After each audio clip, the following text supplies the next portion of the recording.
ওয়াদ-দুহা, আলোর শপথ, ওয়াল-লাইলি ইযা সাজা, নিঝুম নিস্তব্ধ রাতের শপথ। সুবহানাল্লাহ পড়েন। প্রথমে আল্লাহ দুইটা কসম কাটলেন। কয়টা? দুইটা। প্রথমে দোহা, প্রভাতের সূর্য কিরণের শপথ, আলোর শপথ। এরপরে অন্ধকারের শপথ কাটলেন। আলোর শপথ দিয়ে আল্লাহ তাআলা ওহী আশাকে বুঝালেন, আর অন্ধকারের শপথ দিয়ে আল্লাহ ওহী না আশাকে বুঝালেন। আল্লাহ বুঝাতে চাইলেন, নবী সব সময় আলো থাকলে ভাল লাগে না।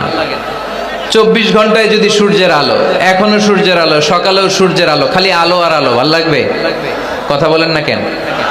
আবার 24 ঘন্টায় ঘুটঘুটে অন্ধকার, কোনো আলো টালো নাই, ভাল লাগবে?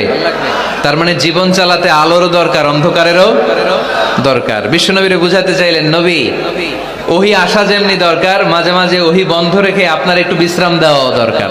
সুবহানাল্লাহ পড়েন। সরকারি চাকরি যারা করেন, সপ্তাহে কয়দিন জব করেন? জোরে বলেন। 5 দিন। বাকি 2 দিন কি করেন? বিশ্রাম নেন, ছুটিতে থাকেন। 7 দিনে যদি কাজ করা লাগতো, ভাল লাগতো? কথা বলেন না কেন? ভাল লাগতো না। আবার 7 দিনে যদি ছুটি থাকতো, ভাল লাগতো না। তার মানে কাজেরও যেমনি দরকার, বিশ্রামেরও দরকার, ঠিক কিনা? আল্লাহ বুঝাতে চাইলেন, নবী কাফেরদের কথায় কান দিবেন না। ওরা বলে আমি আপনারে ভুলে গিয়েছি। না না, কশিন কালেও না। আমি আপনারে কেমন করে ভুলে যাই? আপনি আমার বন্ধু।